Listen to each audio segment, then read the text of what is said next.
संपूर्ण महाराष्ट्रात सध्या प्रसार माध्यमांवर ओझर येथील दलित कुटुंबाच्या घरावर विहिरीचे दगड टाकून त्यांना बेघर करून त्यांच्यावर अन्याय केला आहे अशा प्रकारची न्यूज मोठ्या प्रमाणात व्हायरल होत आहे। परंतु सत्य परिस्थिती वेगळी असल्याने व नाण्याला दोन बाजू असतात व म्हणूनच या सर्व गोष्टींचा उलगडा आणि खुलासा करण्यासाठी ओझर नंबर 2 चे सरपंच तारामतीताई कर्डक यांनी 23 मे रोजी ओझर नंबर 2 येथील मारुती मंदिराच्या सभागृहात ग्रामसभा व पत्रकार परिषद बोलावली होती। सदर ज्या जागेत हे आदिवासी कुटुंब राहत होते ती जागा शासकीय असल्या कारणाने व त्या जागेत केंद्रीय जलजीवन योजनेअंतर्गत विहीर खोदण्यात आलेली असल्याने ही विहीर खोदण्या अगोदर या कुटुंबाला काही जीवितहानी होऊ नये या कारणास्तव ती जागा खाली करण्यासाठी ग्रामपंचायतीमार्फत नोटीस देण्यात आली होती व त्याप्रमाणे ह्या कुटुंबाने ही जागा खाली केली होती। परंतु काही कारणास्तव या गोष्टीला थोडेसे विकृत स्वरूप प्राप्त झाल्याने हे प्रकरण पुढे वाहवत गेले आणि म्हणून ह्या गोष्टीचा खुलासा करण्यासाठी या ठिकाणी ग्रामसभा व पत्रकार परिषद घेण्यात आली।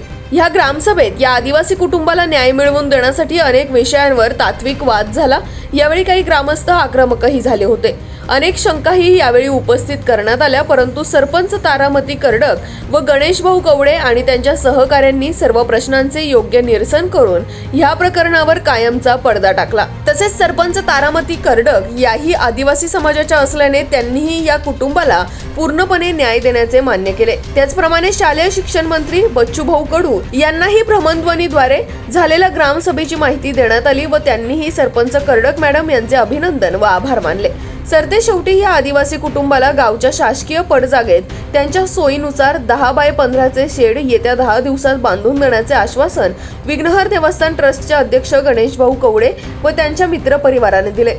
या ग्रामसभेस सरपंच, उपसरपंच, तंटामुक्ती अध्यक्ष, सर्व सदस्य, राजकीय सामाजिक क्षेत्रातील व्यक्ती, विघ्नहर देवस्थानचे अध्यक्ष गणेश भाऊ कवडे व त्यांचे पदाधिकारी, महिला वर्ग, ओझर 1 व 2 चे ग्रामस्थ, आदिवासी समाजाचे नेते व पत्रकार बांधव मोठ्या संख्येने उपस्थित होते। अतिशय गोड आंबट व खेळीमेळीच्या वातावरणात ही ग्रामसभा पार पडली। याच बातमीचा प्रत्यक्षदर्शी आढावा घेतलाय आमचे ओझर प्रतिनिधी मंगेश शेळके यांनी। पाहुयात। आम्हाला म्हणाल की बुवा हे पत्रा शेड तुम्ही काढा, त्यावेळेस आम्ही हे पत्रा शेड काढू।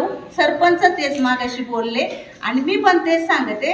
आणि माझ्या आधी ह्या झोपड्या लय वर्ष झाले नाही, आता यांनी सांगितलं आम्ही 40 वर्षे या गावामध्ये राहतो, पण 40 वर्ष हे काय राहत नाही। आता हे बाबा सरपंच होते, आता मला येऊन 2.5 वर्ष झाले। त्यापूर्वी 1-1.5 वर्ष त्यांनी ते तिथं शेड मारलं। 2018ला ते शेड मारलं, तर 4 वर्ष झाले बुवा ते इथं येऊन राहिले आणि ती काय आपल्याला नोंद नाही। आता हे माळी जे आहेत ते पण 2018 पासून तर त्यांची पण ती नोंद आपल्या रेकॉर्ड आहे, आमच्याकडे कागदपत्र पण आहे।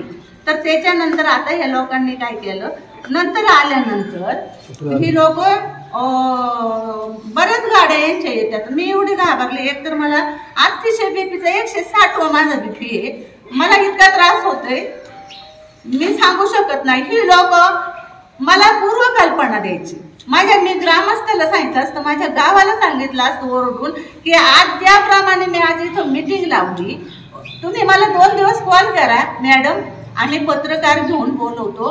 आज या लोकांची परिस्थिती तुम्ही मला गोडीत विचारा ना। मी सरपंच काही वाईट नाही, गावाला माहिती, आज माझं 15 वर्ष आहे चालू, मी समाजासाठी काय केलंय काय नाही हे माहिती। हे माझे पण सगळे मागासवर्गीय बसलेले, त्यांना विचारा मी त्यांच्यासाठी काय केलंय काय नाही। मी स्वतः वाणी साहेब पण होते, मी दलितांसाठी वडरांसाठी घरकुलं बांधून द्यावं साहेब, मी उठून बोलले होते त्या मीटिंग मध्ये।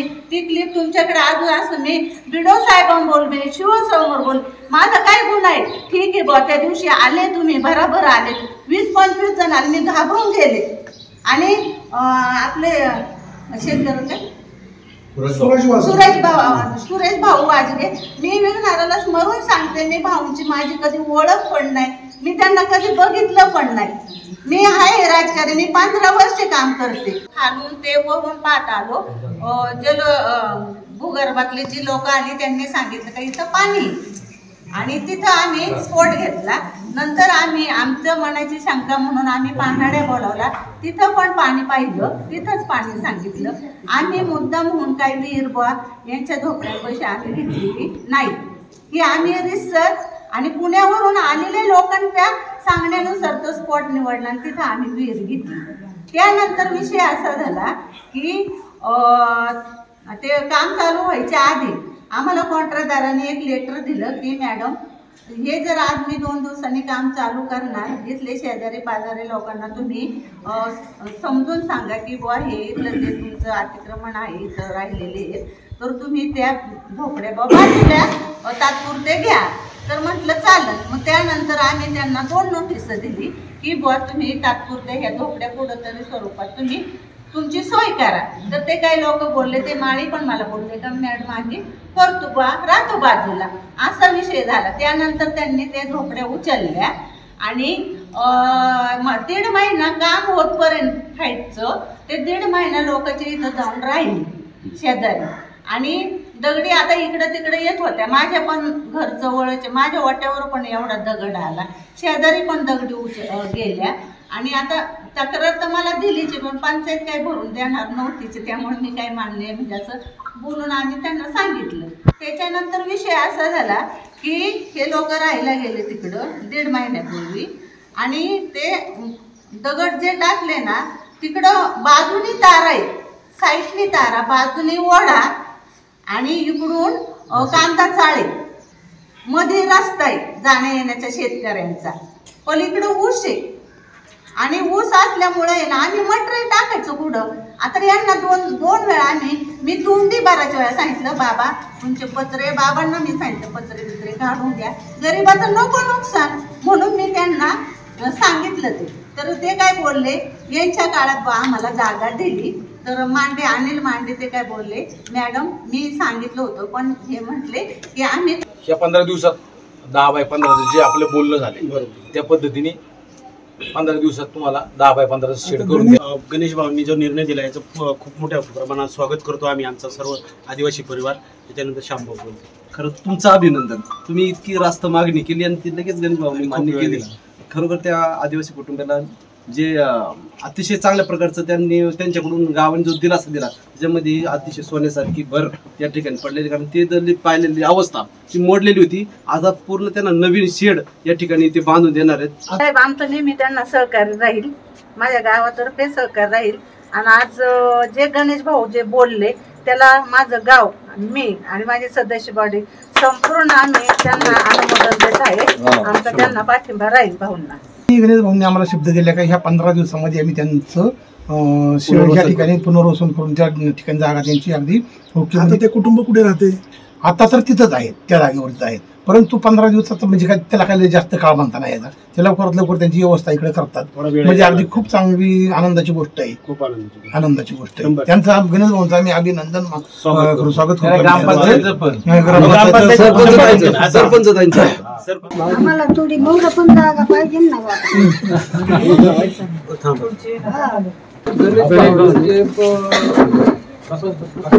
जागा देऊन शेड तयार करून ते द्यायला त्याच्याबद्दल फार आधी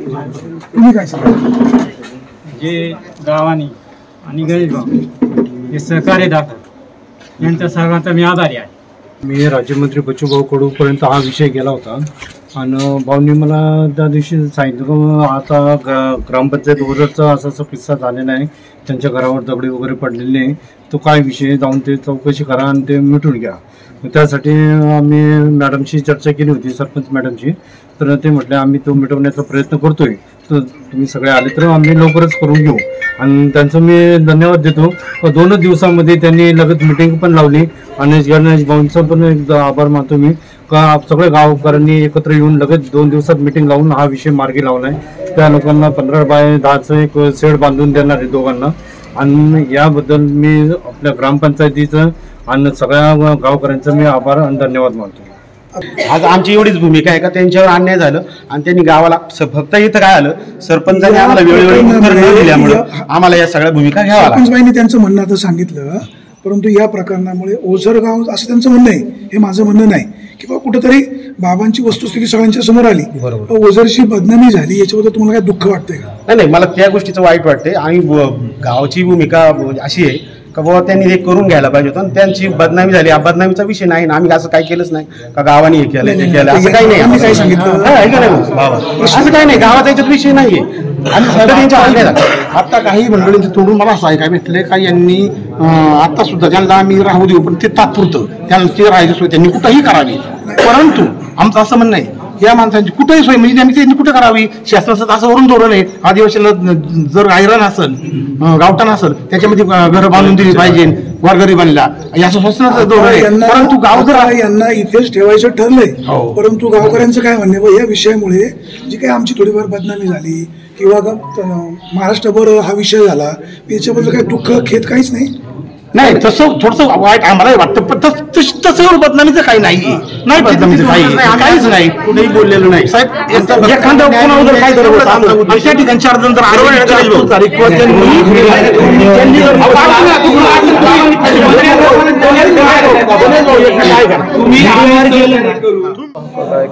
तुम्ही ओझरला किती वर्ष राहता? 40 वर्ष. स्थिर उभे राहा 40 वर्ष राहता. तुमची मुलं काय करतात? आमचा मुलगा ते काही इथं 7वी पर्यंत शिकला तो आणि नंतर 14वी पर्यंत नारायणगावला शिकला. आता तो पेट्रोल पंपावर कामाला. तुमच्यावर ओझर गावाने किंवा ग्रामपंचायतीने काय अन्याय केला? अन्याय एवढंच झालं का बो सप्रात दगड टाकली बाकी काय काय काय काय काय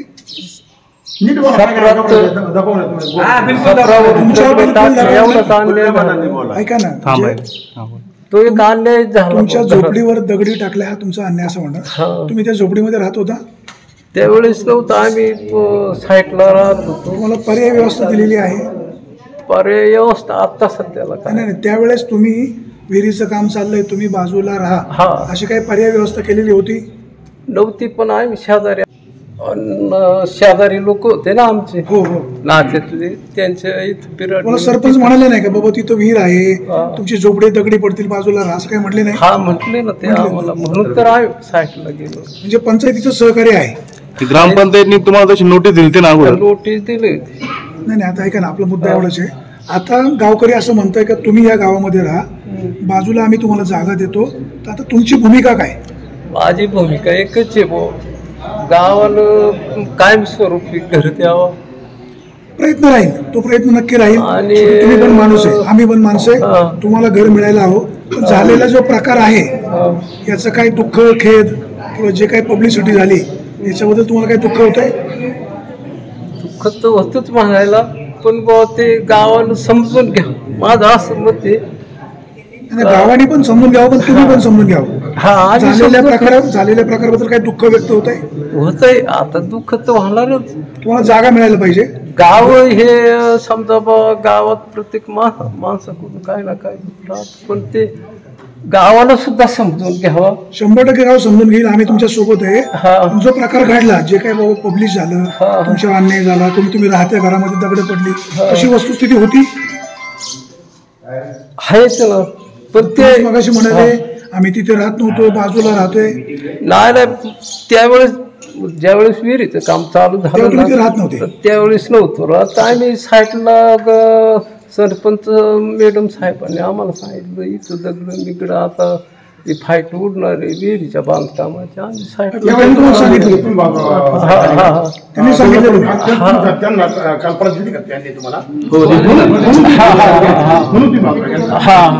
म्हणजे विहिरीचं काम होईपर्यंत. किती वर्ष राहता तुम्ही इथं? 20 वर्ष झाले. आजपर्यंत तुम्हाला ग्रामपंचायतीने काही त्रास दिला काही? आम्हाला काही त्रास नाही. कोणत्या प्रकारचा त्रास नाही? आम्हाला पाणी बिणी प्यायला बिला पाणी फक्त आम्ही त्यांच्याकडे एवढीच मागणी केली होती का आमच्यासाठी आमच्यावाले बारीक बारीक पोर आहेत त्यांच्यासाठी आम्हाला तुम्ही लाईट द्या, तर त्यांनी दिली नाही. आमची एवढीच मागणी होती. तसा तुम्ही अर्ज केला का ग्रामपंचायत? नाही ना, आम्हाला बोलवलं होतं अशीच मीटिंग मध्ये, तर आम्ही बोललो त्यांना सगळ्यांना, ग्रामसभा होती अशीच बोललो, त्यांनी काही असं म्हणजे हे नाही घेतलं, मनावर नाही घेतलं. ठीक आहे, अजून काही तुमची मागणी? आमची काहीच मागणी नाही. त्यांचं काही झालं आपल्याला काही सांगता येणार नाही. ठरलं की मी गावची आज ग्रामसभा बोलवली की हे लोकांनी सांगितलं आम्हाला जागा नाही काही, तर आज आमच्या ग्रामस्थांचं ग्रामसभेत असं ठरलं की ह्या लोकांना पुनर्वसनासाठी यांची सोय होण्यासाठी 10 बाय 10ची जागा त्यांना द्यावी आणि भाडे तत्वावर द्यावी असं आमच्या मिटिंगला सर्व खेळीमेळीने राहील आणि त्यातून पण यांनी शासनाकडून हक्काची जागा मागावी आणि आम्ही सगळं गावकऱ्यांनी सरपंच या नात्याने पण मी प्रयत्न करेन आणि सगळ्यांना माझं सहकार्य राहील आणि मी सगळ्या आदिवासींबरोबर आहे. मी पण ऍक्च्युअली मी आदिवासीच आहे आणि मी माझ्या गावचं पण सगळ्यांचं आहे. मला आज त्यांनी सगळ्यांनी मिळून सहकार्य माझ्या गावची हे लोकांनी भरपूर गेलेले. आज माझं ओझर गावचं नाव विघ्नहाराचं 1 नंबरला महाराष्ट्र देशामध्ये नाव. खरं तर आता मीडियाच्या माध्यमातून बोलतो, ही जी काही संघटना आहे हे सगळे आपलाच परिवार आहे. खरं तर यांनी आम्हाला पहिल्यांदा सांगायला पाहिजे होतं. बरोबर, आज या संघटनेला आम्ही इथं बोलवलं, वस्तुस्थिती त्यांनी स्वतःनी पाहिली आणि मग गावाने असा निर्णय घेतला. त्यांना त्यावेळेस सांगितलं होतं साहेब, 1.5 महिन्यापूर्वी ते शिफ्ट झाले होते. पण तुम्हाला मगाशी मी सांगितलं का आदर्श सरपंच पुरस्कार तारामती कर्डक यांना मिळाला आणि 10 दिवसात असं काही वेगळं वातावरण इथं तयार झालं. आणि म्हणजे तुम्ही आता ते सगळं पाहिलं असेल मीडियाच्या सिस्टीमने सगळ्या. पण आज स्वतः संघटना इथं आलं, संघटनेने वस्तुस्थिती पाहिली आणि संघटनेला गावानी जो निर्णय दिला तो त्यांना मान्य झाला.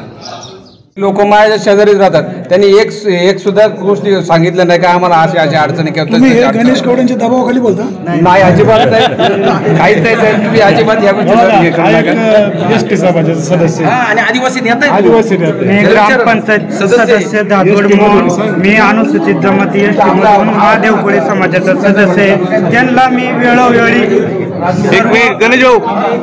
सर्व गोष्टींना मदत केली. गोडेगाव तर्फे खावटी वाटप वगैरे सगळं मी स्वतः हे केले. आपला गणेश गायकवाड असेल, सगळ्यांना म्हणजे आपले जे आदिवासी समाजाचे हे होते सगळ्यांना आपण सहकार्य केलं आणि इथून पुढे पण करीत राहणार.